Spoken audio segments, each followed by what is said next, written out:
the courage or the resolve to tell the truth? Well, several things. I mean, one is I just really don't like lies, and all my life I've just hated it when somebody says you've got to agree to this thing which I know not to be true, and I haven't been very good at agreeing to things that I don't think are true. The other thing is it's not as bad as people think. I quite often get people saying to me, well, you know, it must be hard for you saying this. Not, you know, I have had down moments, but broadly speaking, I've had a great time. I get to say what I think. I annoy all of the right people. I can point at things that are ludicrous and laugh at them. I can laugh at ludicrous people.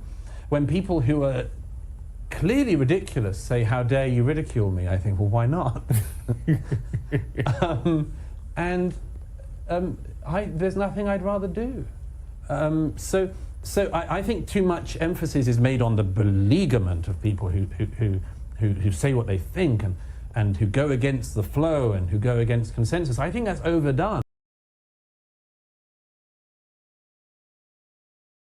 Become, they just imbibe, and they never think they owe anything back. They never think they owe anything to anyone else. There's a deep problem in America, and it needs to be addressed. You need to solve it. And everyone tends to say, well, it can be solved by education. Well, it can only be if the education is good. And the education in America, frankly, today is rotten. It's rotten from the school system to the college system. You pump out people from colleges who are stupider when they leave than when they went in. Parents remortgage their homes to make their children more reprehensible by sending them away to college for years. You send people away and educate them to hate their country more.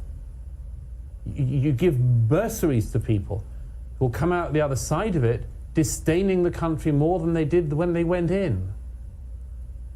Something's gone wrong. It's badly, badly wrong. But everything that has gone wrong can be righted. You just have to want to right it.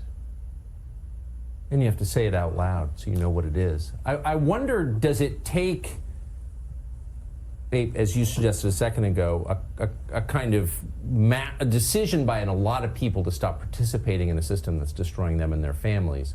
Why haven't we seen that yet? And are you confident there will come a point where people will peacefully and respectfully, civilly, but still firmly say no, no mas? It may happen, it may not. I mean, nothing's written, is it? Nothing's inevitable. Everything hinges on brave individuals. Brave individuals. I don't mean famous people or anything like that. I mean brave individuals, brave Americans, brave people who just speak up in their lives. And I think that if enough people did that, something would happen. But you know, good people tend not to organize. It's one of the things I've learned. People with bad ideas are very good at organizing. They're very good at making placards. They're very good at cohering. They're very good at shouting the same banality over and over again. Good people don't do that because they tend to believe that communication matters, that in fact shouting the same thing over and over again is an insult to the listener. It presupposes your listener should be beaten down rather than engaged in a dialogue, in persuasion. So a lot of Americans are just silent because they're not going to organize and have their voice heard in a mass demonstration or a protest. But perhaps more important than that is just how people make their voice heard in their lives. Nothing saddened me more in recent years than hearing from American friends how hard it is just to be at a dinner table with relatives and friends these days. How hard it is to talk now in America. That's my experience. I was in America in many states before the election. I found that Americans couldn't even talk over a dinner table together anymore. I think it was P.J. O'Rourke who said somewhere, you know, everyone always wants to save the world, but no one will help mum do the dishes. Yeah. But how about more Americans learned how to speak to each other again, rather than learning how to shout at other people in the street? That'd be a start, wouldn't it? People are afraid. They are, but I think that the fear is overstated. My experience always is that people say, oh, I'm worried about saying this thing. I don't know if I should do this. And I've always said, you know, you have two options in your life. One is to say the truth as you see it, and the other is to grow to despise yourself more and more. So if you don't want to despise yourself Can you more repeat that? Because I want that to be on refrigerator magnets across the country. Do you know what refrigerator magnets are? I don't know if you have those. I personally don't have them. I don't either, but will you just say that's such a wonderful explanation. I mean, it's true. You either speak the truth as you see it, or you grow to despise yourself. And you can see the result of that in people who hollow themselves out. They become cores of human beings because they never spoke. They never really trusted themselves or the people around them to say things honestly. But being truthful is something that's worth doing. It's worth doing for yourself, and it's worth doing for your society. It's worth saying, I'm not going along with that. All of the history of dissidents in countries that have real oppression problems, all of them have been solved by, or at least on the way to being solved by just individuals, not famous individuals, but people who became famous because they said, no, I'm not going along with the lie. I'm not going to do that. There are some remarkable people all across history, some of whose names are remembered and some of whose names are only remembered in the societies which they're from, but history is filled with people who just said, no, I'm not going along with that. And they turned out to be right, even if they were the one person in the million. But the oddity of this age is that it's not about one person in a million. It's about millions and millions of Americans who know that what is being fed to them is untrue and who still fear speaking. That is a big problem. But it also is clearly an answer. That it doesn't require people to take many, many leaps forward and do wildly heroic acts of self-immolation. It just requires every American to step up a bit, just to step up a bit. And if that happened, if everyone just did that small step, being a bit more honest, saying, no, I will not be browbeaten, I will not be intimidated, I will not be told to educate myself by the ill-educated. If everyone did that a bit more, it'd get a bit better. Where do you... You know, Douglas was saying there in terms of the education system, that it starts with education. He's right. Our entire school education system, from elementary school, pre-K, to, middle school, to junior high, high school, and then beyond, is completely rotten. It is completely infested. Even in some of the red state districts, even in some of the flyover country school districts, it has become so rotten, so absolute poisoned with anti-American rhetoric that our children are being bombarded from the earliest of ages into all kinds of things, whether it's political, whether it's, just the hatred of this country, or a new rewritten version of history, or teaching them about, all kinds, sexualization of children in schools. This whole thing we've seen, the transgender movement, queers reading, queers for schools, people dressed as, you've got these drag queens that are coming and reading story hours and just normalizing sexuality and sexual behaviors in terms of school children that have no idea what's going on.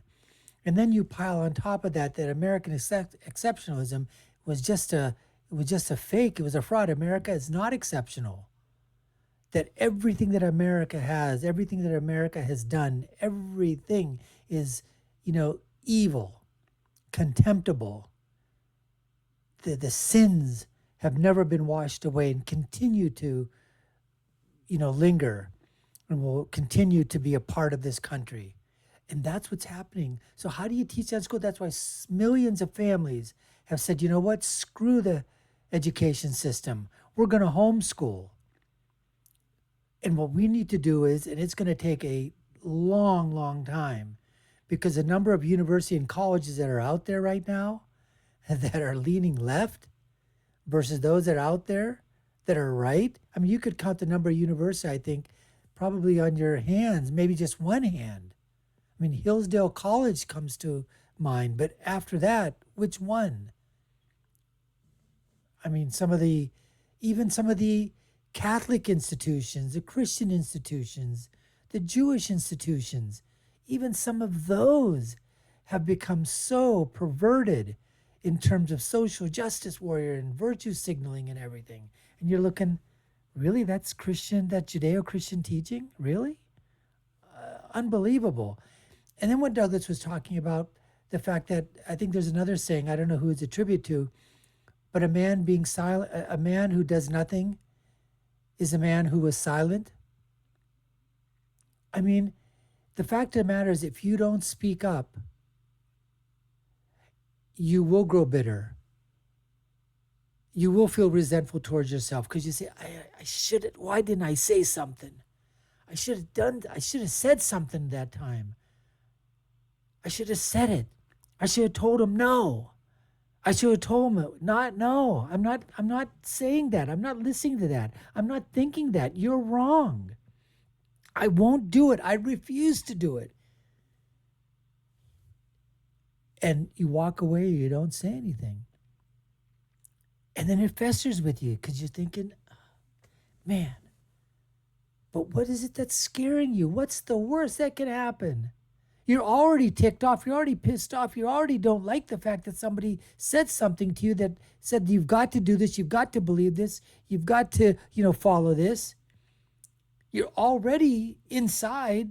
You're already upset to begin with.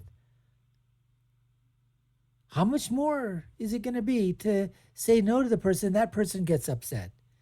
That's the thing that has to happen, folks. You've got to have the courage of your convictions to tell people enough is effing enough. That's it. I ain't doing it. I'm not listening to you. You can't make me. You can't force me. Screw it. I'm not doing it. I'm not listening to it. It's wrong. It's immoral. It's indecent. And if you do it, you're immoral. You're indecent. You're a fascist. You're a racist. You're a bigot. And just pump it right out, right back at them. That, and like one step forward, collectively, everybody does a little part. It's not going to come, but, maybe just say no quietly. Like, no, I ain't doing that. Forget I ain't listening to you. See what happens. Then get more forceful with it. Anyways, folks, this is what we have on tap with you. You're watching the Dr. Nasir Shaikh Show. I'm your host, Dr. Nasir, where I give you my political prescription from my political perspective as to what's happening when everything collides. Douglas Murray, Tucker Carlson, policy, politics, religion, social warrior, social justice, virtue signaling. America is great. Culture, religion, government, everything comes crashing together. Let's get back to the interview with Tucker and Douglas right now. The courage or the resolve to tell the truth? Well, several things. I mean, one is I just really don't like lies, and all my life I've just hated it when somebody says you've got to agree to this thing which I know not to be true, and I haven't been very good at agreeing to things that I don't think are true. The other thing is it's not as bad as people think. I quite often get people saying to me, well, it must be hard for you saying this. I'm not, I have had down moments, but broadly speaking, I've had a great time. I get to say what I think. I annoy all of the right people. I can point at things that are ludicrous and laugh at them. I can laugh at ludicrous people. When people who are clearly ridiculous say, how dare you ridicule me? I think, well, why not? There's nothing I'd rather do. So I think too much emphasis is made on the beleaguerment of people who say what they think and who go against the flow and who go against consensus. I think that's overdone. I think it needs to be stressed. Actually, no. I mean, the water's a lot warmer than you're told. It's not the case that there's this sort of terrible road of suffering which you must go down if you reject the race baiters and you reject the identity politics identitarians and you do all of these things, it's not the case that there's just a veil of suffering. If you go down this road, actually your life will be better. You'll make better friends. You'll meet wonderful people. You'll meet heroic people from an amazing range of backgrounds and identities and much more. You'll be able to enjoy yourself. You'll be able to laugh. You'll be able to tell the truth as you see it. You'll be able to write well. You'll be able to do a whole load of things, whatever you want to do. Your life will be better. If you set off down the road of telling the truth, your life will immeasurably improve, and it'll get better and better all the time. And if you say, well, I'm worried about losing these friends, lose those friends. For God's sake, lose them as fast as you can. Drop them. Drop them, because they clearly don't want you to do well. They clearly don't want you to do well. The sort of people who say, I have a problem with that. You should have a problem with people who say that. You should want them out. The people who pretend that they know better than you how you should live your life. Get rid of those people. Move on from them. Clear them away. You're going to have a much better time if you do. And the people who say, oh, you've got to educate yourself. Ask them where the capital of any major country is. Just give them a test, you know? Ask them anything. Anything. Ask them if they've ever read a long book. Try them. See if they can spell. Do something like that before agreeing that those people have the right to rearrange your brain and your life. Have some self-respect, America. Come on. I'll be totally blunt. I was feeling pretty down this morning. It's Monday morning. There's just too much. And that was an answer to prayer, that conversation. That was just one. That was genuinely inspiring. I'm so glad that you came. It's a great pleasure. Douglas, thank you. Thank you. Tucker Carlson. Was that great advice, or was that great advice? That was great advice. I mean, come on, folks. That was absolutely incredible. That was worth the entire interview right there. Some people say they need to educate yourself. Some people say you better learn this thing. Start giving them a freaking test. Ask them about something. Have some answers. Have some questions that you already know the answers to.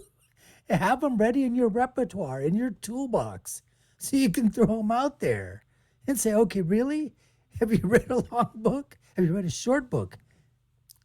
Have you ever read anything? Do you know how to read? Ask them those questions. Don't be scared, for crying out loud, people. Don't be scared. Get up there, okay? Go for it. Go for it, go for it, go for it. This is what you got to tell yourself. America is the greatest country that was ever given birth in the history of the world. It's always going to be that way. It always was that way. It will always be that way. And right now, it is that way. There is no other country anywhere else that I would rather be, that I would want my kids to be, that I would want my legacy of my family to continue to be. We are so fortunate. We're second-generation immigrants here. I was born in America. My kids were born over here. And it is by the blessing of God that my parents were able to come here and start a life and allow us to be here instead of back in the old country. That's the amazing thing. That's why people come here. They want to come here by the millions. If this is that type of a country that is racist, bigoted, homophobic, Islamophobic, why are so many people wanting to come here? Christians from other countries, Jews from other countries, Muslims from other countries. Why? Brown people, black people, other white people, mixed races. What? They all want to come here by the millions. By the millions they want to come here. They want to vote with their feet. They want to come here. because they know this is the land of opportunity, that this is the country that can give them their dreams. All they need to do is dream it, follow it, and do it. Anyways, folks, we appreciate you taking the time to watch. You've been watching the Dr. Nasir Shaikh Show. I've been your host. My name is Dr. Nasir, and if you haven't done so already, we'd love for you to subscribe to the channel, like, share, and follow us. You all know what to do. Take a look at our video links here and below. My final thought is always, when you're right, and America is right. And when you're left, you're wrong. Until next time, folks, take care and stay safe.